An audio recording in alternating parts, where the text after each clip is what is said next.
Makamu wa pili wa Rais wa Zanzibar Mheshimiwa Hemed Suleiman Abdullah amesema Serikali ya Mapinduzi ya Zanzibar inaendelea kutekeleza miradi ya kimkakati ili kuimarisha upatikanaji wa umeme wa uhakika, maji safi na salama, pamoja na kuboresha sekta ya uvuvi. Akikagua miradi mbalimbali ya maendeleo, Mheshimiwa Hemed amesema vituo vya kupokea na kuzalisha umeme wa jua vilivyojengwa Makunduchi, Matemwe na Pwani Mchangani vitasaidia kupunguza tatizo la kukatika kwa umeme, kuongeza uwekezaji na kuchochea ukuaji wa uchumi. Aidha, amewataka wakandarasi kukamilisha miradi kwa wakati na kuagiza hatua za kisheria zichukuliwe dhidi wanaokiuka mikataba ya ujenzi wa miradi ya maendeleo. Nimefanya hivi kwa maksudi mazima ili kuona namna gani shida hii tunaitatua na hatimaye yale malengo ya Mheshimiwa Rais kuhakikisha mkoa huu wa Kusini unapata umeme wa uhakika, lakini na Zanzibar kwa ujumla tuna umeme wa uhakika inatimia. Sasa kwenye wajenzi hawa wanafanya kazi nzuri sana. Kazi hii ina maeneo mawili. Eneo la kwanza hawa ambao wanajenga hapa, lakini kuna na kampuni ile ya ZTT ambayo inatoa kule Welezo kuleta hapa.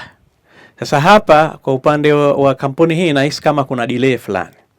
Niagize hapa na naomba haya maelekezo maagizo apewe Mheshimiwa Waziri kwamba tukae na wale wataalamu yule mkurugenzi au mwakilishi wa World Bank ambao wao waliidhinisha kwamba yule mtu apewe ile kazi ya kufanya wakati tayari mapungufu yalishaonekana mapema, waendelee kuzungumza naye.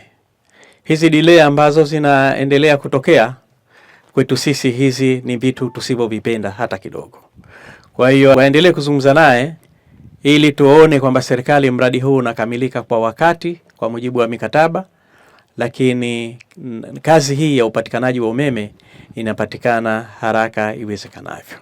Kwa upande wake, meneja mkuu wa ZECO Mhandisi Haji amesema mradi wa umeme uliofadhiliwa na Benki ya Dunia imefikia 75% utekelezaji na unatarajiwa kukamilika Novemba mwaka huu. Mjenzi wa kituo hichi eneo ambalo limejengewa uzio na utekelezaji wake ushafikia overall 75%. Na kama nilivyosema awali kwamba kituo kile cha Makunduchi na kituo hichi cha Matemwe nani gharama zake ni dola milioni 23 bila vati, na mkandarasi ameshalipa karibu dola asilimia 30 ya gharama na anategemewa kumaliza mwezi Novemba mwaka huu. Katika mradi wa tangi la maji Kilindi, Mheshimiwa Hemed amesema mradi huo wenye thamani ya shilingi bilioni 14.53 unaotarajia kunufaisha zaidi ya wananchi 42,000 wa mkoa wa Kaskazini Unguja. Maelekezo yangu katika maeneo haya ni kuhakikisha kwamba mradi huu sasa unakamilika na hakuna delay ya aina yoyote. Vifaa kama ambavyo amesema ndani ya siku 2 vitaweza kupatikana kwa sababu inaonekana tayari vipo bandarini, na bila shaka wamesha confirm kwamba tarehe 17 vitakuwa viko site. Nashukuru kwa taarifa hiyo.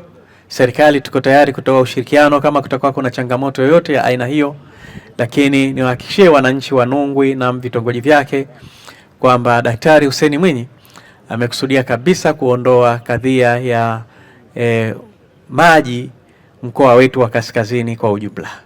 Tunaelewa mkoa wa Kaskazini kuna wawekezaji wengi, hasa wawekezaji wa mahoteli. Ukiangalia nchi yetu inategemea sana utalii. Kaskazini wana nafasi kubwa ya kuchangia katika pato la nchi yetu. Tungependa sana huduma zile muhimu zote ziwe zinapatikana bila matatizo yote. Kwa kazi hii sasa tunakwenda kutimiza ile ahadi ambayo Mheshimiwa Rais aliiweka kwa wananchi wa mkoa wa Kaskazini, lakini pia tunakwenda kutekeleza ilani ya Chama cha Mapinduzi kuona kwamba tumetekeleza kwa vitendo upatikanaji wa maji safi na salama kwa mkoa wa Kaskazini, lakini na kwa Zanzibar nzima. Pia alikagua ujenzi wa madiko ya samaki katika vijiji vya Fukuchani na Pitanazako, ambapo alisema mradi huo utaboresha mazingira ya kazi kwa wavuvi, kuongeza thamani ya mazao ya bahari na kuimarisha uchumi wa wananchi. Eneo hili linahitaji kuwa na diko la kisasa kama ambavyo mmefikiria. Kwa kweli dhiki ambao walikuwa wanaipata wavuvi wetu hapa, ikinyesha mvua inabidi banda lilokuwepo watu wote lazima waondoke. Mazingira yao ya kufanya biashara hii hayakuwa rafiki, lakini hawakuwa na huduma mbalimbali ambazo walistahili kuzipata kama wavuvi, kama raia wa Zanzibar, lakini kama wananchi ambao wanaipenda nchi yao. Tumshukuru na tumpongeze Daktari Hussein Mwinyi kwa kuzaa wazo hili na sisi kutuelekeza, tukaja tukaufanya mradi huu. Naamini mradi huu ukimalizika utaleta tija kubwa, utaongeza thamani hapa Fukuchani, utaongeza thamani ndani ya wizara yetu ya uchumi wa bluu, lakini utaongeza thamani kubwa sana kwa wavuvi wetu. Naamini wavuvi watafurahia mradi huu kwa sababu hata wale samaki wakitoka kuvua, kama soko halikuwa zuri kwa maana ya hakukuwa na wanunuzi wa kutosha, watakuwa na nafasi ya kuhifadhi samaki wao bila ya kuharibika. Naye Waziri wa Uchumi wa Bluu na Uvuvi, Mheshimiwa Masudi Ali Mohamed, amesema lengo la ujenzi wa madiko hayo ni kuwekea wavuvi mazingira mazuri ya kufanyia kazi zao, jambo litakaloongeza kasi ya upatikanaji wa samaki na mazao mengine ya baharini kwa uhakika. Mheshimiwa Masudi amefahamisha kuwa madiko yote ya samaki yanayojengwa yatakuwa na huduma zote muhimu kwa ajili ya shughuli za uvuvi na matumizi mengineyo. Kuhakikisha kwa maana ukamilikaji wa mradi huu pia nao utaenda sambamba na zile huduma zote zinazotakiwa kuwemo ndani ya diko hili, ikiwemo boti ya uokozi ya diko hili.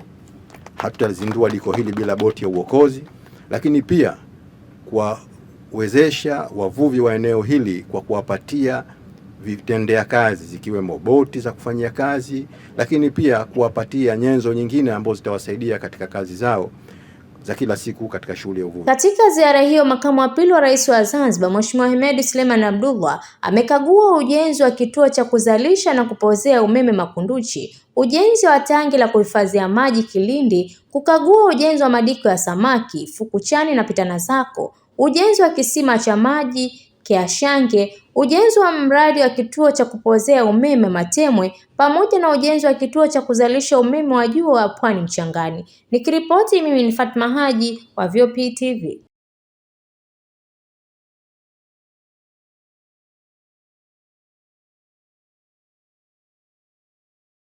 Tembelea YouTube channel yetu VOP Online TV. Kwa habari moto moto, subscribe kisha bonyeza alama ya kengele ili kuwa wa kwanza kupata taarifa zetu. Usisahau kulike, kucomment na kushare. VOP Online TV.